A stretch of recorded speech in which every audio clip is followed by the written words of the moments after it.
I love legends. Roll the intro. My little pony, what is friendship all about? My little pony, friendship is magic. Greetings, my brony and Pegasus friends. Welcome to Crimson Analysis. In this episode, I'll be analyzing Season 9, Episode 10, Going to Seed. With a name like that, you gotta know it's gonna be an Applejack episode. The confluence. A harvest 100 moons in the making. When every apple comes ripe at the same time. Big Mac's been up late working on this schedule so we can be sure not to miss a single tree. All it'll take now is a few days of hard work. Who's with me? This is obviously going to be a lot of hard work, so Granny called in some help. Who'd you get? Rayburn? Honeycrisp? Even better!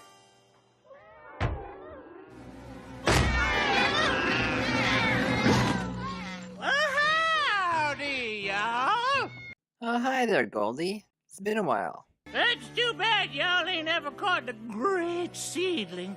He'd granted you a perpetual harvest, confluence or no. The great seedling? Well now, I haven't thought about that old mare's tail for years. The great seedling ain't no mare's tail. He's a magical earth spirit. All the colors of the harvest that travels from farm to farm, daring ponies to catch him. And those that have the ingenuity are rewarded with crops that are always in bloom. And he's as real as you and me! While doing the research for this episode, I came across a lot of stories that were similar to this, and all the creatures looked very similar. The bright colors, the branch-like antlers. The details, however, varied greatly. The main base seemed to be some sort of deer, or earth spirit, that shows up as a deer.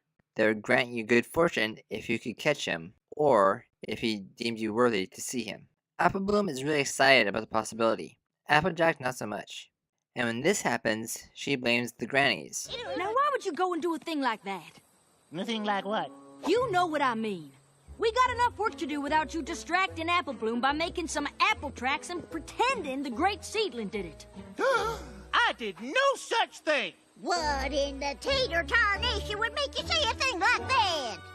Well, some pony did it, and she sure seems to be enjoying this quite a lot. I'm enjoying it because Apple Bloom's enjoying it. And now we have a flashback of why Applejack feels the way she does about the great seedling. And we get a huge surprise. Bright Mac and Buttercup. They don't speak, but we get to see them again. She spent the better half of the day stuck in that trap. And missed out on helping with the harvest because I was chasing something for little foals. I felt guilty every pony else had to work harder because of me. So I decided right then and there I was too old to waste any more time on the great seedling. Unfortunately, things like this happen to a lot of people. Something happens in their childhood that causes them to shift their entire view, and not always in the right direction. I'm sorry that happened, Applejack, but it won't if you and me set traps together like you promised. Plus, we'll get them done twice as fast and won't miss out on any of the harvest. Applejack agrees, and actually had fun doing it. It sure was fun setting up all those traps together. I forgot what a good time it could be. AJ still doesn't believe it's real until this happens. Now that's what I like to hit. Whoa. I don't believe it. This must have taken all night. Yep. Nothing. Huh? I checked all the traps near the tracks. Everyone was sprung, but they're all empty. Every trap sprung? No way critters did this. Or the wind. I can't believe I'm saying this, but maybe the great seedling really was here. Around this time, I started to assume it was Big Mac, because he's been very tired for the past few days. But if every trap was sprung, it couldn't have been him, because it's been made pretty obvious he can't avoid the traps. Gotcha! Aw, you ain't the great seedling. Then I thought, what if he was sleepwalking? Sleepwalkers are somewhat aware of their surroundings, So if he was sleepwalking, he might be more aware of where the traps are. I feel so bad for Big Mac right here. Each mark he crosses off gets slower and slower.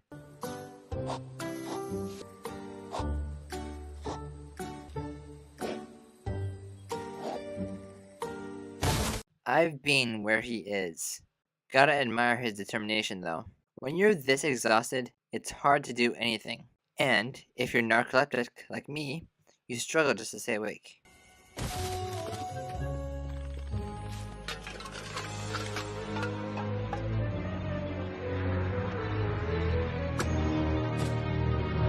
think the great seedling's hunting us! Apple Bloom, wait!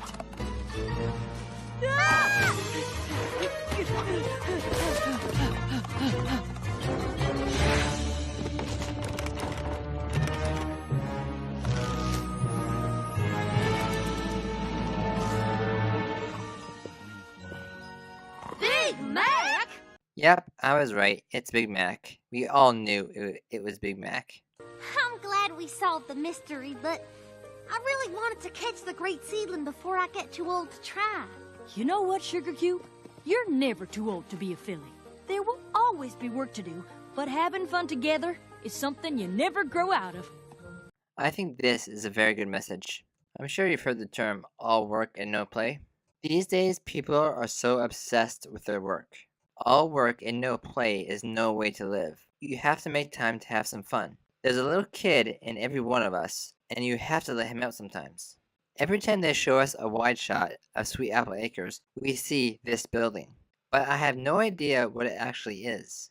Obviously, it seems to be for the carrot crop, but I don't know what it would be used for.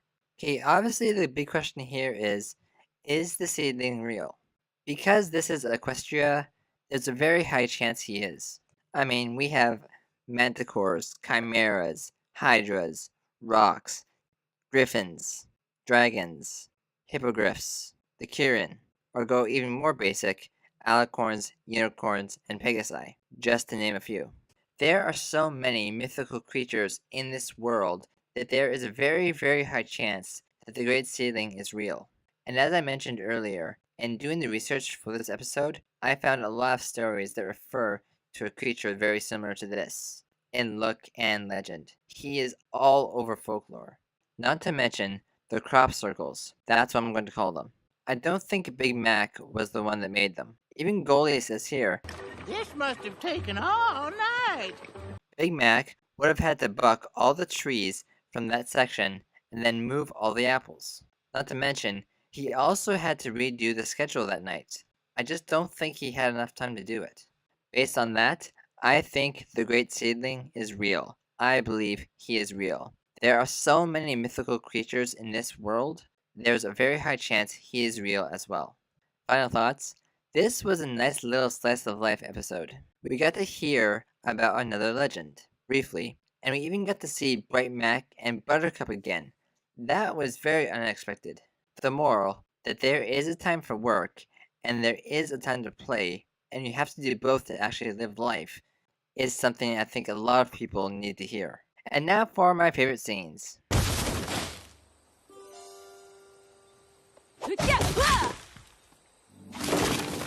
If she had two of them, it would have been a pair of pears. As much as I appreciate her volunteering, I'm not sure how much help Goldie's gonna be. Oh, now that reminds me of the time Dottie, well, that's my cheetah, you understand, she found out where I keep the catnip. I love hearing her and Granny spinning yarns, but it looks like the harvesting's up to us. I never thought we'd actually get a name for her cheetah. I think I'll give this episode a 7.6 out of 10. So far, this is the lowest ranked of this season, but it is by no means a low point. I still thoroughly enjoyed it. Well, that's all for this episode of Crimson Analysis. I'm Crimson Shield. Thanks for watching. Rebels forever.